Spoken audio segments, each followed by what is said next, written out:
이번 영상은 넷플릭스를 통해 볼 수 있는 개성이 확실하면서도 재밌는 영화를 추천하는 영상입니다. 재밌게 봐주시고 구독과 좋아요 부탁드립니다. 넷플릭스 영화 추천 첫 번째 작품은 Everything Everywhere All at Once입니다. 국내 기준 2022년 개봉한 SF, 액션, 코미디 장르의 작품입니다. 런타임은 139분, 등급은 15세 이상 관람가입니다. 아카데미 시상식에서 7관왕을 차지한 작품이며 양자경, 스테파니 수, 키오이 콴 배우가 주연으로 출연하는 작품입니다. 에블린은 남편인 웨이먼드의 청혼을 받고 부모님의 반대를 무릅쓰고 미국으로 건너와 새로운 삶을 시작했고 계속 행복할 것이라는 믿음과 희망을 가지고 있었습니다. 하지만 현재는 자신의 뜻과 반대로 행동하는 딸 조이와 경영에 어려움이 생긴 자신의 세탁방의 문제, 의지할 곳이 없자 자신에게 의탁해온 아버지 등의 문제로 인해 힘들어하는 중입니다. 에블린은 자신이 청혼을 받아들이지 않고 자신이 잘하는 것, 하고 싶었던 것을 하고 살았으면 어떤 삶을 살고 있을지를 상상하며 그 삶에 대한 갈망을 느끼게 됩니다. 그때 갑자기 다른 차원에서 살고 있는 웨이먼드가 에블린을 찾아오게 됩니다. 그리고 모든 차원의 종말을 만들려고 하는 거대 악, 조부 투파키를 막아달라는 부탁을 해오게 됩니다. 영화 Everything Everywhere All at Once는 이 작품만의 독특한 개성과 함께 현재의 삶과 현재의 시점에서 소중한 것을 다시 한번 생각해보게 해주는 작품입니다.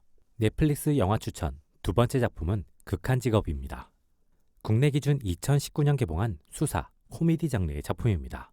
런타임은 111분, 등급은 15세 이상 관람가입니다. 서울 마포경찰서 마약반은 실적에 비해 손실이 많아서 해체 위기에 놓인 상황입니다.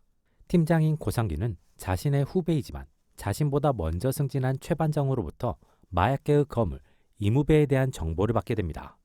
고상기는 그 정보를 바탕으로 이무배의 사무실 앞에 장사가 안 되는 치킨집을 인수해서 거점을 마련하고 팀원들과 함께 잠복을 시작합니다. 그 잠복이 들키지 않게 가짜로 치킨집을 운영하는데 갑자기 그 치킨집이 장사가 잘 되며 새로운 상황이 만들어지게 됩니다. 영화 극한 직업은 기존에 익숙한 클리셰를 적당히 활용하기도 하고 깨기도 하면서 새로움과 익숙함을 적당히 잘 섞은 매력적인 작품입니다. 넷플릭스 영화 추천 세 번째 작품은 악마와의 토크쇼입니다. 국내 기준 2024년 개봉한 오컬트, 공포, 시대극 장르의 작품입니다. 런타임은 93분, 등급은 15세 이상 관람가입니다. 잭은 지방의 라디오 DJ였으나 좋은 기회를 얻어 대형 TV 채널의 심야 토크쇼 MC가 됩니다. 잭의 토크쇼는 인기를 끌며 동시간대 시청률 2위를 달성하고 에미상 후보까지 오르게 됩니다. 하지만 동시간대의 절대 강자인 투나잇 쇼를 한 번도 넘어서지 못하면서 시청률 1위도 에미상 수상도 이뤄내지 못하게 됩니다.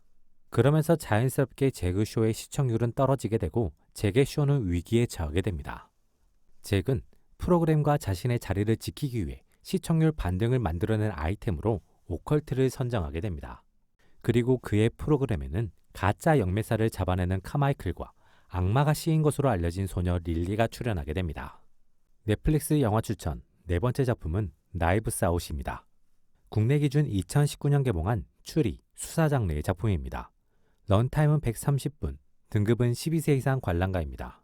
후속편인 나이브스 아웃 글래스 어니언이 있으며 2025년에 3편인 나이브스 아웃 웨이크업 데드맨이 공개될 예정인 작품입니다.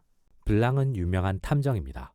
블랑은 익명의 의뢰를 받고 유명 추리소설 작가인 할런의 죽음을 조사하게 됩니다. 할런은 자신의 85세 생일 파티 다음날 칼을 이용해 스스로 목을 베어 사망한 상태로 발견됩니다. 경찰은 방식이 난해하고 어렵긴 하지만 불가능한 것은 아니라고 생각하며 자살로 판단하지만 블랑의 유명세를 통해 블랑이 사건을 조사할 수 있도록 결정을 유예하게 됩니다. 블랑은 사건의 진실을 밝힘과 동시에 자신에게 의뢰를 한 인물의 정체와 의뢰의 목적을 알아내기 위해서 사건 조사를 시작하게 됩니다. 영화 나이브스 아웃은 다양한 단서, 복선을 통한 추리의 재미를 잘 갖춘 작품입니다. 넷플릭스 영화 추천 다섯 번째 작품은 댓글부대입니다. 국내 기준 2024년 개봉한 블랙 코미디, 풍자 장르의 작품입니다. 런타임은 109분, 등급은 15세 이상 관람가입니다. 동명의 소설을 원작으로 하는 작품으로 손석구, 김성철, 김동희, 홍경 배우가 주연으로 출연합니다. 임상진은 기자입니다. 자신의 기술을 대기업에 빼앗겼다는 중소기업 사장의 제보를 듣고 사건을 조사하고 그 제보가 신빙성 있다고 판단하고 윗선의 반대를 극복하고 보도를 결정합니다. 보도 초기에는 임상진을 응원하고 진실에 대한 조사를 촉구하는 여론이 만들어지지만 대기업의 반박 기사가 나오고 제보자의 자살이 만들어지면서 임상진은 순식간에 기레기 낙인이 찍히게 됩니다. 그로 인해 임상진은 자신의 자리를 잃게 되고 빡빡한 생활을 하던 중 자신이 대기업의 여론 작전에 당했다는 제보를 받게 되고 진실을 위해 자신의 자리를 되찾기 위해 사건의 진실을 향해 나아가기 시작합니다.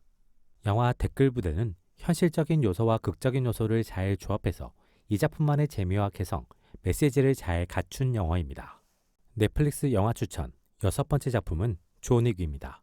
국내 기준 2015년 개봉한 액션, 범죄 장르의 작품입니다. 런타임은 101분, 등급은 청소년 관람 불가입니다. 영상을 제작하는 시점에서 4편까지 개봉한 작품이며 5편의 제작 가능성이 있는 작품입니다. 2025년에는 스핀오프 영화인 발레리나가 개봉할 예정에 있습니다. 존은 실력 있는 암살자였으나 사랑에 빠지면서 은퇴를 선언합니다. 하지만 아내를 잃고 아내가 남겨준 새로운 삶을 위한 원동력과 자신이 아끼는 차를 강탈당하게 되면서 복수를 위해서 다시 킬러의 세계로 복귀하게 됩니다. 존의 강력함을 아는 이들은 존의 복수로부터 자신과 가족을 지키기 위해 나서게 되고 존은 자신을 가로막는 모든 것을 제거해 나가며 복수의 완성을 위해 나아가게 됩니다. 영화 존 윅은 사실성 있는 액션을 통한 장르의 재미를 잘 갖춘 작품입니다. 넷플릭스 영화 추천 7번째 작품은 컨택트입니다. 국내 기준 2017년 개봉한 SF, 드라마 장르의 작품입니다. 런타임은 116분, 등급은 12세 이상 관람가입니다. 12개의 외계 비행물체가 세계 각국에 나타나게 됩니다. 외계 비행물체는 일정 시간에 게이트를 오픈하며 인간과의 접촉을 시도합니다. 인류는 이들의 목적을 알아내기 위해 모든 역량을 총동원하게 됩니다. 미국은 군부대를 투입해 혹시 모를 사태에 대비하며 언어학자인 루이즈와 이론 물리학자 이안을 현장에 투입해 외계인과 접촉해서 그들의 목적을 알아내고자 합니다. 루이즈와 이안은 외계인들이 자신만의 언어 체계를 가지고 있으며 그들의 높은 지능을 통해 언어 교환을 통해 소통할 수 있음을 발견하고 언어 교환을 시도하며 소통을 시작합니다. 그렇게 루이즈와 이안이 외계인의 언어 체계의 기본을 이해하고 있을 때 중국이 더 빨리 그들의 일부 언어를 해석하는 데 성공하면서 새로운 위기가 찾아오게 됩니다. 영화 컨택트는 언어와 사고 체계를 인상적으로 다루며 SF 장르의 매력을 잘 전달하는 작품입니다. 이번 영상은 여기까지입니다. 재밌게 보셨길 바라며 구독과 좋아요 부탁드립니다.